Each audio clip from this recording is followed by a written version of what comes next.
Nĩ gĩikaro gĩa 13 kĩa ũnyitanĩri harĩ tabarĩra cia ũthii wa nambere na igithia muoroto arĩ kũrĩmĩra na gũthondeka rĩera rĩega rĩa urutithania wa wira na anyiti itemi othe. Munini wa President Thirikari agĩtũgĩria urutithania wa wira na anyiti itemi othe harĩ ũigithia arĩa makoretwo na kĩoneki gĩa gũteithĩrĩria bururi. Oho akĩmũrĩka mathenya marĩa makoretwo ho harĩ ũhoti wa gũkinyanĩria tabarĩra cia ũthii wa nambere, akĩranĩra gũthondeka mawatho marĩa makũrĩmĩra ũrutithania mwega wa wira. We will also be supporting the diversification of our economy to create jobs and expand the tax base. To do this, we are examining measures to support private sector enterprises operating in key development areas such as manufacturing and agriculture, and attract and retain domestic and foreign direct investments. It is an important forum to review the progress and challenges in development partnership in Kenya and provide the strategic direction to enhance greater cooperation and strengthen coordination of official development aid. It is a political forum, so we are here to set the strategic guidelines for the next weeks and months. Development demands in Kenya and many countries far outweigh the available resources.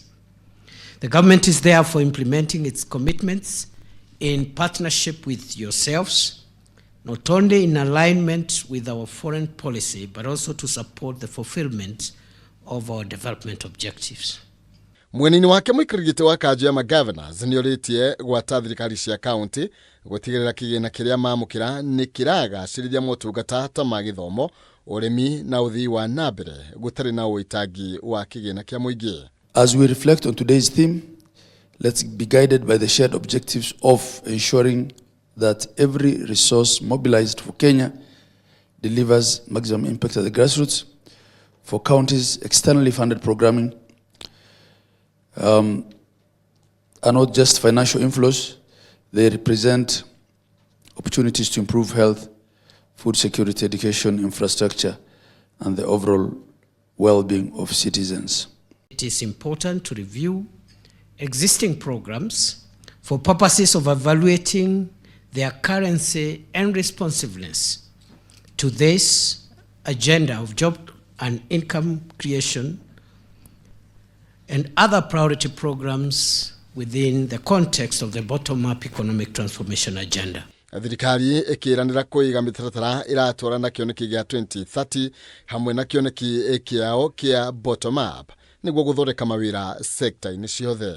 We are requesting our development partners to work with us to align existing and future programs with the priorities of Kenya, notably the priorities of the bottom-up economic transformation agenda, which is spearheaded by this administration, and also the vision, the Kenya Vision 2030 priorities. Muoroto mũnene wa gĩikaro kĩa ũmũthĩ arĩ kũmũrĩka ũrĩa anyiti itemi mangĩhũra njeki bururi kĩmbeca, ũrĩa kĩgĩna kĩu kĩrahũthĩka hamwe na matacũkia ma kũng'ethanĩra na ũcenjia wa rĩera kana climate change. Handũ-inĩ ha Kameme TV, njĩtagwo Maina Kĩhumo.